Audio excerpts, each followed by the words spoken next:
I hope you're doing great. I'm loving my life. Thomas, good morning, all.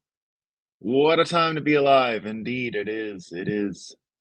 We're loving it. Tommy, good morning to everyone. But Elizabeth Warren, she's a loser. She's a total loser. We're not even going to talk to her about her today. There's not much going on with her. She's one of the all-time losers. Quentin, good morning. T-Dog Yo-Yo, good morning, Bitcoiners. Ben, good day, beautiful Bitcoiners. John, good morning. Daniel, good morning. Robert, Merry Tuesday, Robert, and Christmas is indeed coming. Sats for Life, good morning. B for Victory, Bomatan, good morning, Bitcoiners. Sun is up and Bitcoin is running. It sure is. We'll reiterate that in 1 second. Christine, good morning. Hope you're doing great, Christine. Welcome. Let's accelerate the day, Sats for Life. David, good morning, fellow plebs. Matt, good morning indeed. Good morning, everyone. Good morning. Assalamu alaikum. Who's blackmailing who? Hope it is us to them. We're talking blackmail today for sure. Blackmail makes more of the world make sense. Veterans, cannabis. Time for the breakup breakfast morning breakup. Breakup breakfast crew morning breakup. There we go. Got it right. Got it right. You know. Wrong coffee cup. Last coffee, new coffee. Sun up, Bitcoin running, coffee drinking. So I got an oldie but a goodie to start Moscow time today. I found it the last minute. It's amazing. It's amazing. So I checked when it was written. It's from 2021. So that's why we're going to be talking about it. Indeed, colonizers, A stack. All of us colonizers are going to be talking about this. So it's from 2021, so it's never made an appearance here before, but it's just perfect. All right, so this is the New York Times from 2021. Don't go down the rabbit hole. Critical thinking, as we're taught to do it, isn't helping in the fight against misinformation. I had to read it. It's just too good. It's never been on the show before, so you have to get those ones when you got a chance. All right, I got more. Bloomberg. Has climate change impacted your mental health? Tell us about it. Is climate change adding stress and worry to your life? Do you talk to your therapist about climate anxiety? Bloomberg wants to hear from our readers. They're going to get a big uptake in that. This is not so good for Representative Adam Schiff. You know, Adam Schiff. Here's what's going on. He's running for California senator, but he's got a major problem. He's got a dick. It's not working well. So it turns out the mayor of Burbank, California, who previously endorsed, well, we think he has one, Adam Schiff, in the competitive race for California's U.S. Senate seat, announced he's instead endorsing Barbara Lee, citing Schiff's refusal to call for a ceasefire in Gaza. Do you think Schiff has any chance? Any chance in California? It's the best. Schiff, you did a lot of lying, but not enough. More lies. This one's good. All right. This is from the Washington Post. How a true believer's flawed research help legitimize homeschooling. Brian Ray has spent the last 3 decades as one of the nation's top evangelists for homeschooling. He's published studies purporting to show that these students soar high above their peers in what he calls institutional schools. But his research is nowhere near as definitive as his evangelism makes it sound. And we got more. I think there was one more. Here it is. Hold on, where is it? Anyway, they go on about how it's just basically you're an idiot if you homeschool, okay? So don't go down the rabbit hole. Don't homeschool your kids. You're stupid if you do that. Come on, what are you talking about? This one's really good too. This is from, of course, it's Hanukkah, right? We were lighting some candles last night. What do we got? 2 days left or something? It's almost done, right? We're almost done Hanukkah. And as you know, right, the administration getting criticized for this and that. So yesterday they bring out the vice president, Kamala Harris, to do a little Hanukkah outreach. So her husband, Doug Emhoff is his name, right? Doug, tweeted about it, right? He wrote a little post about Hanukkah, and he says, "The story of Hanukkah and the story of the Jewish people has always been one of hope and resilience. In the Hanukkah story," he writes, "the Jewish people were forced into hiding." What? I didn't ever heard about this story. No one thought they would survive, or that the few drops of oil they had would last, but they survived. The oil kept burning.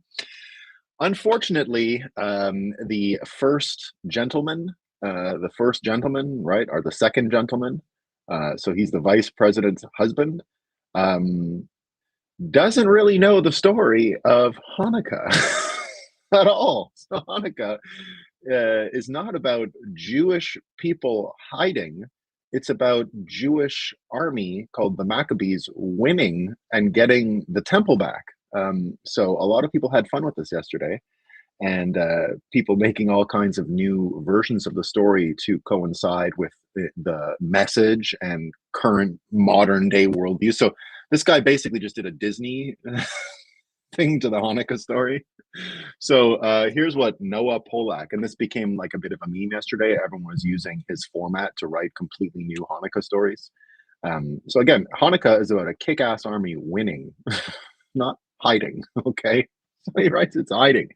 But here's what Noah Polak writes. So when this meme took off, the story of Hanukkah and the story of the Jewish people has always been one of diversity, equity, and inclusion.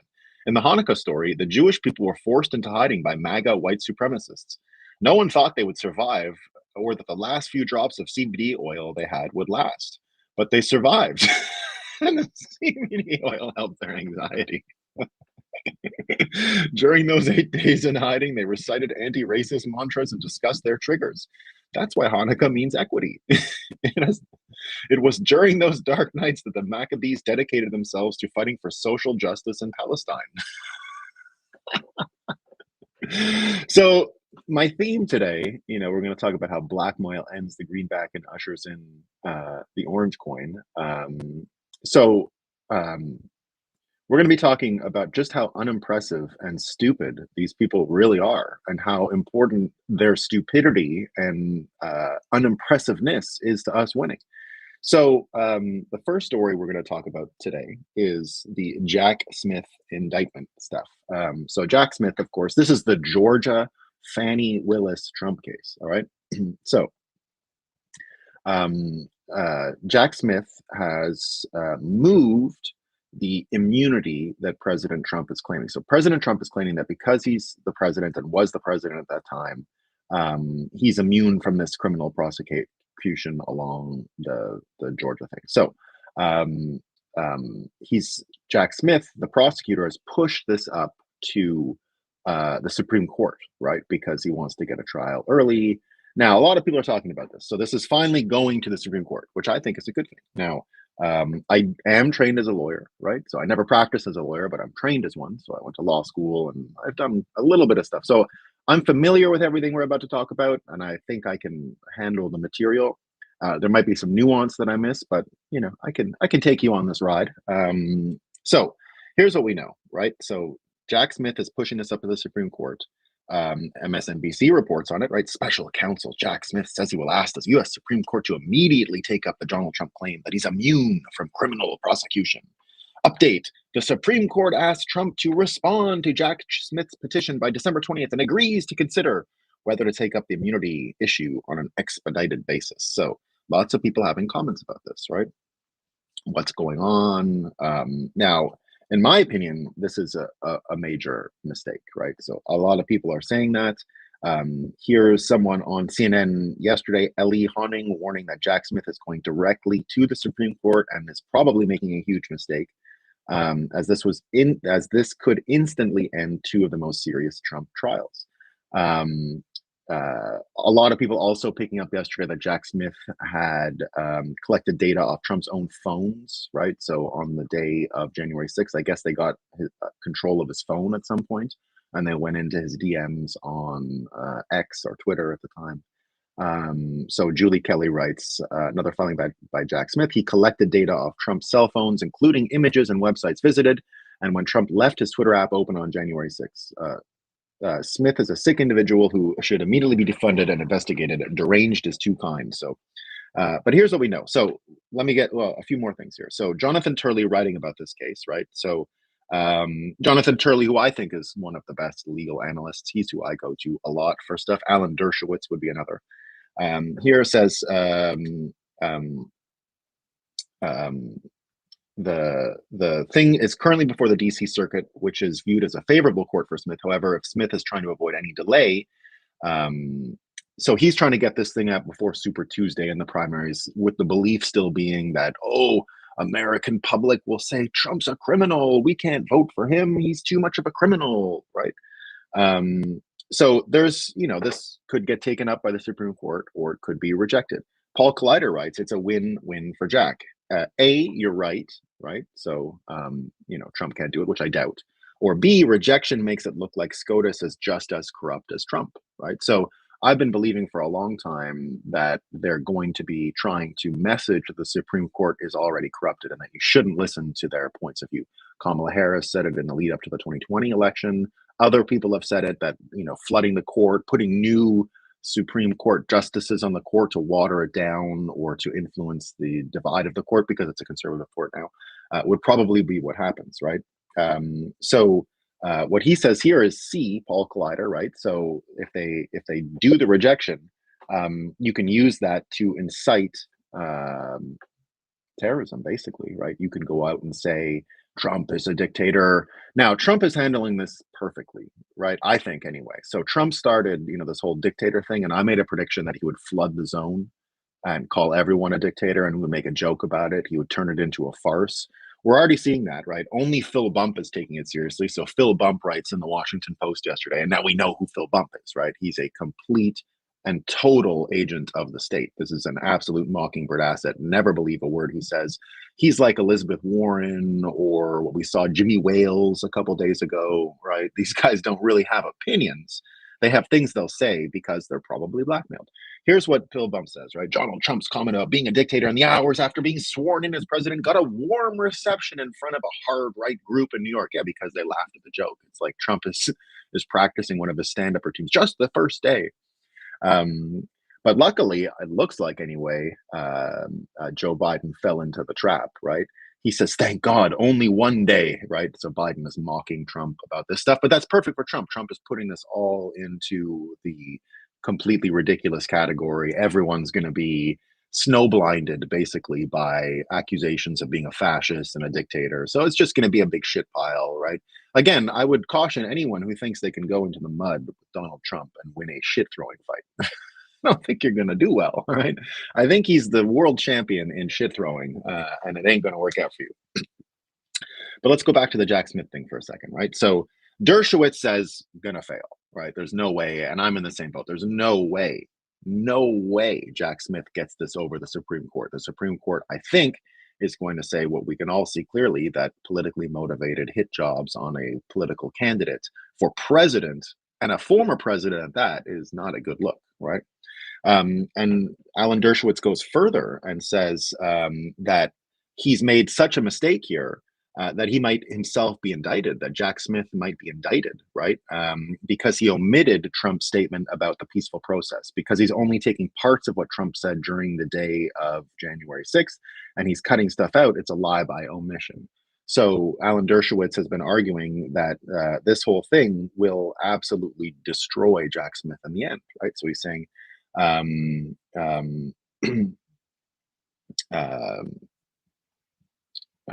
me see where I have the Dershowitz quote here. Yeah, so Alan Dershowitz says that Trump prosecutor Jack Smith could be indicted, and goes explains what this is, for a conspiracy to deny Trump's rights. So I think that's what could happen, right? A few other people breaking this thing down. You get DC Drano saying this is why Jack Smith is trying to elevate his case to SCOTUS before the DC Circuit Court of Appeals has ruled. He wants this trial done before the election, but he's exposing his true motives by not following the standard appeals process. He is openly admitting this is about politics, not justice, right? And now we've seen, even all the data that Jack Smith has taken off of the phone, right? Charlie Kirk talking about that, saying the Mueller team accidentally erased all of the 27 phones by repeatedly inputting the wrong password, zero consequences. Hillary Clinton used BleachBit to wipe an illegal server, permanently deleting thousands of emails, zero consequences. But Jack Smith is allowed to collect untold amounts of data from President Trump's personal cell phone, including images and websites visited, not to mention his Twitter DMs.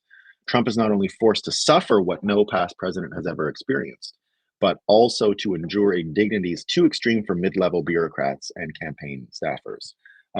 So here's where things could head, right? You've got Jack Smith, I think, playing with fire here, going to the Supreme Court, where he's not dealing with low-level political hacks. He's dealing with the Supreme Court.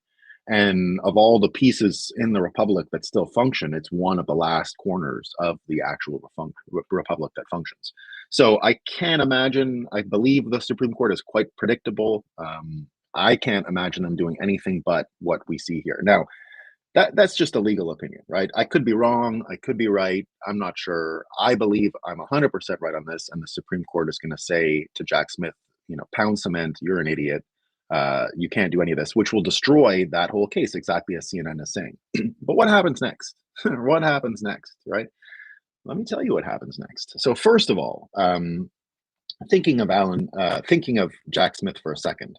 Remember I told you last week about Patrick Byrne? Remember I told you about Patrick Byrne? He's the CEO of Overstock. He's an old Bitcoiner. I've known him. I've met him a few times. I've booked him for some shows. Now, of course, he got in a lot of trouble in the 2020 election because he named names and said that people in black suits came to his house and told him that he's got a spy on Trump for them, and they had blackmail material on him, right? So he did it and felt bad. And then before the 2020 election even happened, he said, mea culpa, I was involved in a sting operation against President Trump because I was blackmailed. And so that's what he said, right? Now, he has credibility issues, right? I've met him before. I can tell you he's got credibility issues. Now, that doesn't mean he's lying about everything. It just means that he's been wrong before. It doesn't mean lying or anything like that, right? So what I want you to just know is that I'm not saying, oh, look what Patrick Byrne said and everything he says is true and accurate and whatever. I'm not saying that, right? What I'm saying is he's gotten some stuff wrong, but since the election, since 2020, he's dedicated his life, his whole life. He's given up everything. He gave up being a regular Bitcoiner. He was Patrick Byrne 8 years ago was Michael Saylor. He was the only guy who ran a big company that had nothing to do with Bitcoin, that was interested in Bitcoin, that was putting on his balance sheet and all these kinds of things, right? So I'm not trying to say that he was, he didn't occupy the same surface area in the minds of Bitcoiners as Michael Saylor did, but he was roughly in the same ballpark, right? He was, if you think of it as like a lineup, a baseball lineup, right? He wins above replacement and all that stuff. He didn't have the same wins above replacement as Saylor. So he wasn't as good at the position of being the head, CEO of a company that's in a prime keystone position within the market. But he was, in some instances, top of the lineup hitter for Bitcoin. So that's how I got to know him. I had him do the 10-year retrospective of Bitcoin with Adam Back at the 2019 Consensus Show in New York. So anyway, just context about who this guy is. So this is what he said. And I said last week that he had some big information that would be released Friday. Well, it was about Jack Smith. So here's what we know, right? So he comes out and releases the following information, which I had no idea about. So Jack Smith, it turns out, was who's the special counsel prosecuting Donald Trump on the January 6th stuff and the crime of being an ex-president with an active Department of Energy. So so Jack Smith's doing the documents hoax, right? The Mar-a-Lago documents hoax, as well as the January 6th stuff. So he's got two of them. So before pursuing such novel legal theories as expressed in those indictments, Jack Smith was a U.S. prosecutor in the International Criminal Court in The Hague. Right. And what was his job there? Well, according to Patrick Byrne, he was the chief blackmailer. He was the chief blackmailer for the U.S. government at The Hague. Now, I did have a very connected law school friend who went, his dad was a senator. After law school, he went to The Hague to be one of these criminal, I don't know, prosecutors, whatever. So when he got back from The Hague, it was 2015, and went out for drinks in Toronto with him, and he didn't even know what Bitcoin was. Right, it's the last time I've ever seen him. He was like one of those people that just, he made a bet with me that, and he's like one of these rhino. His grandfather was the Prime Minister of Canada, and so, first of all, we talked about The Hague and all that stuff. And he's very serious, The Hague, oh, blah, blah, blah. And then right away, what's Bitcoin? He said to me, and like, you're throwing your life away. He tried to give me that talk, right? He tried to give me the talk that like, and you're supporting Trump, like he was trying to do me a favor, right?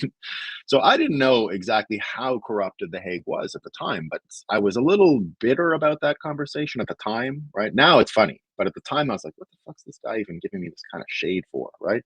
So I went and learned a little bit more about The Hague just out of personal interest and found out it was a corrupt shithole. Already back then, I found out that it was a corrupt and total shithole. And so now I find out, according to Patrick Byrne, that The Hague, this international criminal court that they're always threatening to throw American politicians and other people into, is a complete and total scam. It's people like Jack Smith who do the following. So according to Patrick Byrne, Smith was sending henchmen to Eastern Europe to convey the following message to various parties. So during the Yugoslavian Civil War, he says, we know you murdered people. So he would go to innocent or not innocent, accuse them of some crime during a war, and say, pay me money, right? You got to put it in a suitcase and all this stuff. So Jack sought $100 million bribe from a head of state who refused payment and is now in prison, apparently. So apparently this is what he does, right? And this is what he infers. Now, this is the part that is not factual. This is Patrick Byrne using his imagination, right? This is not confirmed sources say or anything like that. Nothing, right? And there is a bit of hallucination here, right? He's got to imagine things happening for this to make sense. Now, the reason why I'm saying it to you is because you don't have to imagine that much. Everything Jack Smith has done so far is so mentally handicapped and retarded. If you come from the legal world, everything he's done is retarded. Now, Trump derangement syndrome can explain it, right? You can say he has Trump derangement syndrome when he's steely-eyed Jack Smith, the handsome Iron Man triathlete, right? That's what they've tried to paint him as in the media. You can see all that, but you can say, well, why is he doing stuff that's clearly dumb, right? And as I'm arguing, what he's doing at the Supreme Court here is retarded. It doesn't work. It's stupid, right? And the only way to explain any of this stuff is either Trump derangement syndrome or something else. And this is what Patrick Byrne says. He says that attorney Merrick Garland learned about his material 18 months ago, everything that he's done, right? And apparently there's some Lisa Monaco, who's the little finger of Garland's DOJ, summoned Jack Smith back to Washington to tell him something along the following lines. Listen, you son of a bitch. We know that you have been blackmailing people over in Europe, and we're going to put you away for 30 years. Or you're going to come home and prosecute Donald Trump. We don't know how far-fetched, we don't care how far-fetched the legal theories. You are going to indict him and hound him to thwart his return to office. So what Patrick Byrne says here is that he explains that this is, a way of explaining what's going on, and a way to make sense of it, right? And you don't have to hallucinate too much to start seeing this. Now, again, I don't have proof about anything about Jack Smith, and I'm going on Patrick Byrne, who has credibility issues. So I'm presenting this information with the full caveat that there is credibility issues. It could be totally wrong. It could be totally wrong, but it explains what's going on. It explains it really well. So much so that you don't have to imagine much more. You don't have to hallucinate many things, right?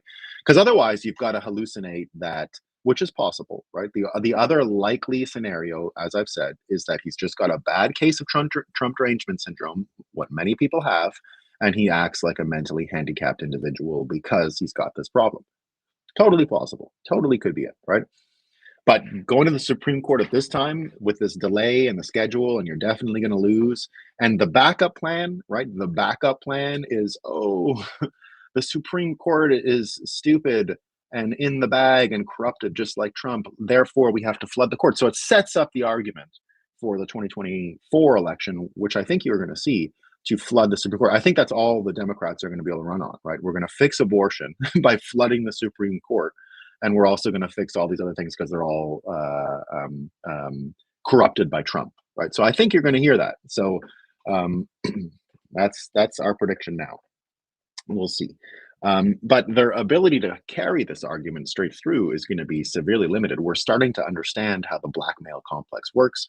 We're starting to understand just how much of this is going on and how systemic it is. It might be so systemic. It might be so systemic that it explains everyone's behavior, right? You know, you wonder why you've got Zelensky coming to America now asking for money, right? He's back asking for money. Zelensky's back, right? Give me money. I'm poor. We have no money in Ukraine. You got to help pay for it. He's already saying, if you don't pay us now, then you're going to have more trouble later, right? Lindsey Graham saying here, always welcome a visit from Ukraine's President Zelensky. I'm fully aware of the situation in Ukraine and understand their need for continued military assistance. David Sachs writing, the rhinos are dying to give Zelensky more money, but they need Biden to agree to border security to mollify their base.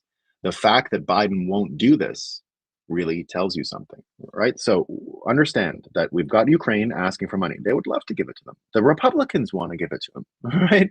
Why are the Democrats doing it? All they need to do is put a number on border funding and he won't do it. Why? Why? Right? Biden, as I've said many times, the thing that explains Biden is that he is the most blackmailable person out there ever. You can do anything you want because he's so blackmailable, right? And basically can't defend himself openly in any instance because it would give away the whole store. But there's no defending it anymore. We're going to be able to see how this blackmail thing works. Now, one of the pieces of great news for Bitcoin, when people say, oh, you can track it, you can do this. Well, yes, that is always a good thing. Now, I've said it many times as a Bitcoiner. I love the privacy people. I'm into the privacy thing. We love privacy. I don't think we're going to win that fight, right? That's just me. Now, the fight we are going to win is not so much our own privacy versus not. We're going to win transparency in the other direction, right? That's the other way to solve this. The other way to solve this problem that we have right now is not, oh, we get our privacy back and the government has their privacy and we all go about being private and arguing all the time, right? That's one way. That's one way it might get solved. But the other way is that instead of increased privacy for individuals, which it happens in the long run. I'm talking about right now. I'm talking about 2024 to 2028. In this fight, we get transparency the other way, right? And the transparency the other way means we understand people's incentives, we understand their motivations, we understand what's going on, we can follow the money and understand the blackmail industrial complex that's around us. And if we understand the blackmail industrial complex, we're going to understand just how corrupted the US dollar is. So blackmail itself is going to become something that the US dollar has to defend against, that it's the best tool for blackmailing, that it's been used for blackmailing, that it contributes to these hidden incentives. And suddenly Bitcoin's visibility, traceability, its public nature, that it's a public ledger, will become that much more important, because if you can manage funds for government and make things transparent, there's going to be a benefit. So one of the sales pitches of Bitcoin is transparency. I think it is. Right now, again, I don't want to say anything against the privacy people. Eventually you're going to win. But the first fight, first things first, is just the money printing. Money printing and privacy are two separate issues. And we're going to get to the privacy one, but we got to get the government funding, money is debt thing solved first before we get there. And I think this blackmail thing is going to be a big cognitive trigger for this for demand for this thing to happen, right? So it gets better, though. It gets better. Bitcoin is transparent by design, Tommy says, and private too, unless you're some freak that wants to KYC and analyze transactions like a narc. Yes, but we do want to analyze transactions from the government like a narc. That's what I mean, right? Like if accounts and budgets in a Bitcoin standard, it's not on dollars anymore, right? Even in a world where the US dollar is backed by Bitcoin and the US dollar is being used for various purchases, transactions, things like that. If the US dollar is, if Bitcoin is still on the balance sheet, just knowing how much Bitcoin is there and where it came from, where it's going, is going to be the start of this kind of transparency to understand people's decision making and things like that. So 100% true, Tommy, 100% true. but the transparency and the flows and the large amounts is going to become demanded by people. Now, maybe they replicate it in a dollar situation first, but we're going to see a demand for that, right? So now we've got the blackmail situation, and remember, this thing goes on. This thing is all about pushing. What does KYC mean? Know your customer. Know your customer. Know your customer. Yeah, know your customer. And you shouldn't have to know your customer. That's one of the big scams, right? So so now go back to what we're saying about blackmail and Jack Smith's incentives and why he's doing this stuff. And remember, the win-win that was mentioned before is that even if the Supreme Court says to Jack Smith, "You're an idiot, and everything you've done here is so unconstitutional that you should be disbarred," which is what they might say, right? He's going to retort and say, "No, the whole system is corrupt. We got to change it all. Everything's garbage. We have Trump who's corrupted the courts and things like that," right? He's an insurrectionist, and now they're supporting insurrection. So the third thing is going to be, get the courts and all that stuff. But now, here's some more good news. JD Vance, I meant to get to this yesterday, but it's more relevant today. So if you didn't see this, the new senator for Ohio, the state of Ohio, a fellow named J.D. Vance, who's a part owner of Rumble. I've invited him to Bitcoin 2024. I believe he's going to become an outright Bitcoiner. But J.D. Vance is the Ohio senator, part owner of Rumble, a VC kind of guy. And who, think about it like this. He's a part owner of Rumble for free speech, which was attacked for political reasons yesterday. I don't know if you saw this. Rumble was inaccessible for most of the day.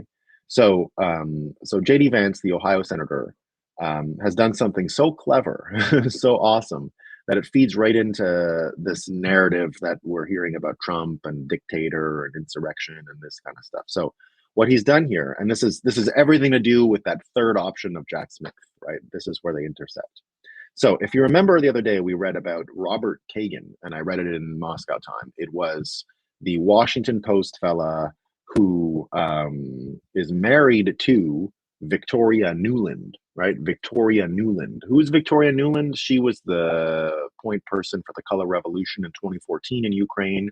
According to most people, she is the biggest war hawk, the biggest whore bag for the military industrial complex. She'll just go around, doing whatever she can do to get more money being spent on military, more control for America, more censorship rights in foreign countries and things like that.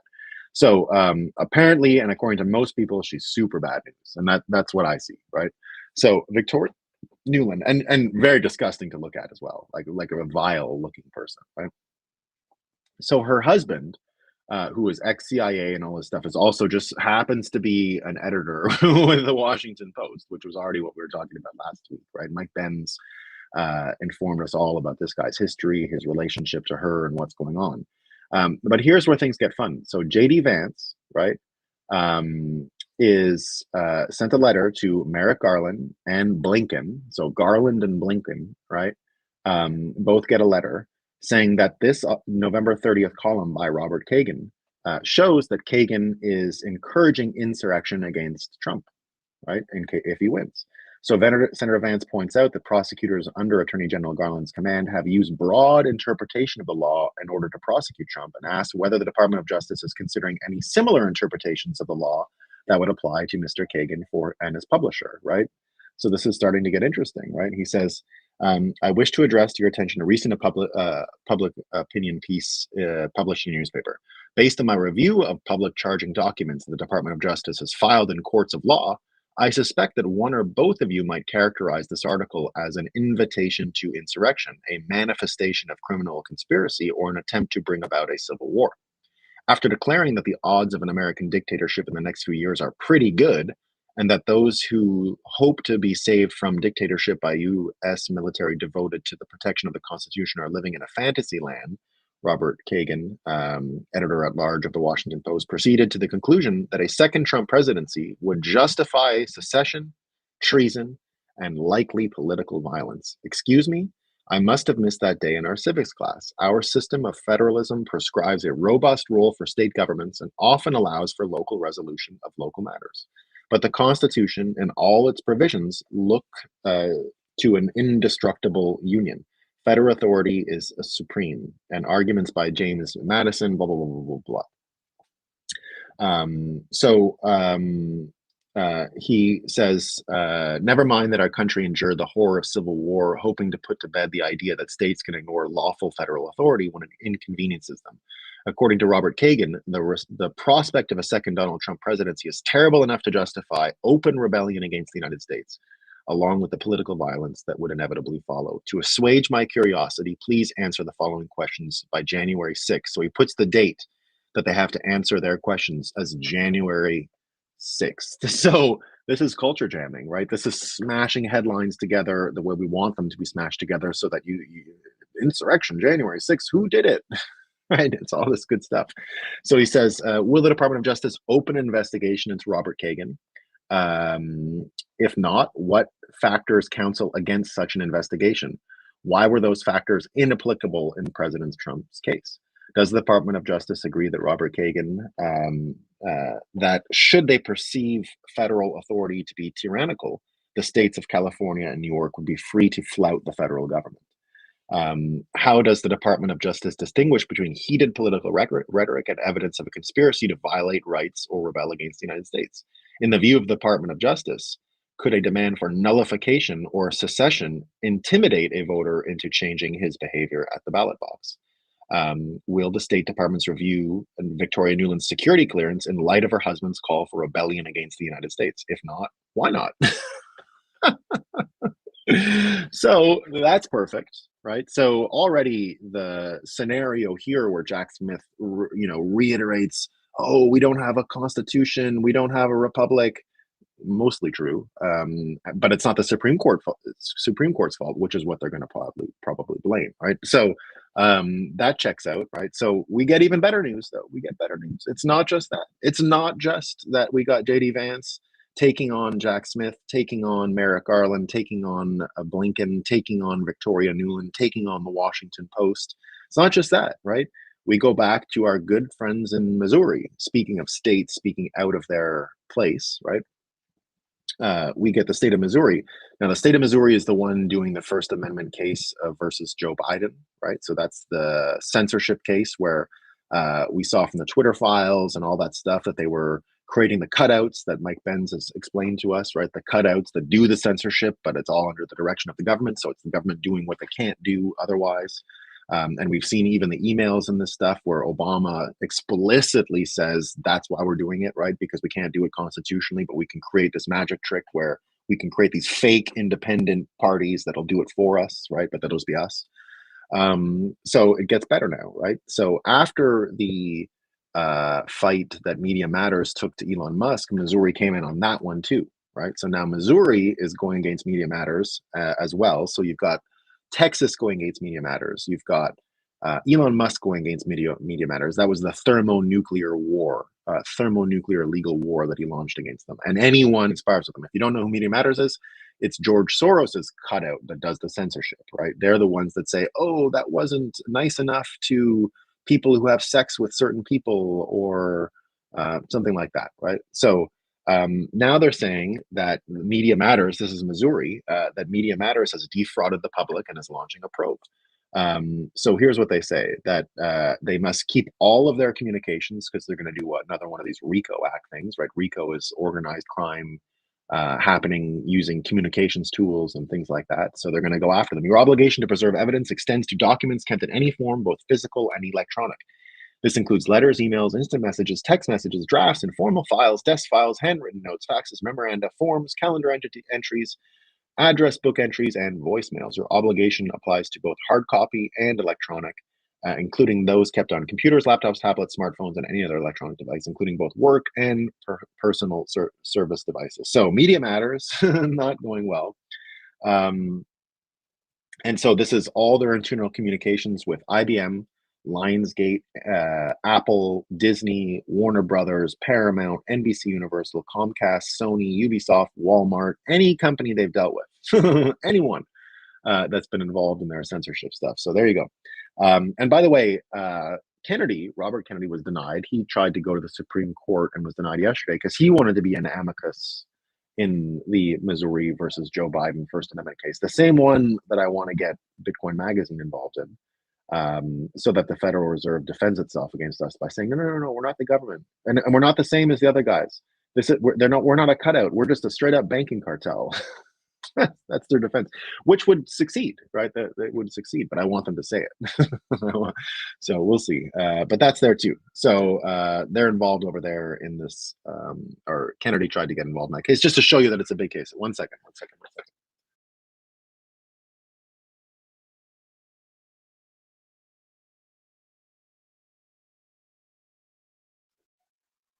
I got a sick kid, by the way, guys. I'm gonna end quickly. One second. She's been sick for 2 days now. Too many kids around for Hanukkah and stuff like that. All right, team. I gotta beat it. That's all I got for today. There's CK Snarks is in the house. How's it going, everyone? How's it going? So the good news is, guys, that the blackmail stuff is going to look so bad, and it will explain so much of the mentally handicapped behavior that there's going to be, let's say, stink that will go into the whole system, which we love, right? We love it. All right, everyone. Thanks for your patience. See y'all tomorrow. Yeah, but he is, but no, he's a Bitcoiner. Yeah, and by Bitcoin friendly, he's more of like a tech guy who gets it. Like I wouldn't say he's like riding on top of the Bitcoin wave or anything yet, but he will. He's smart enough to know. Cointelegraph. Yeah, I didn't think it would be Coinbase. But I was, in the 2022 midterms, I was heavily excited for his candidacy. He was one of the ones as a Bitcoiner, a race as a Bitcoiner that I was looking at closely. So there you go. All right, team.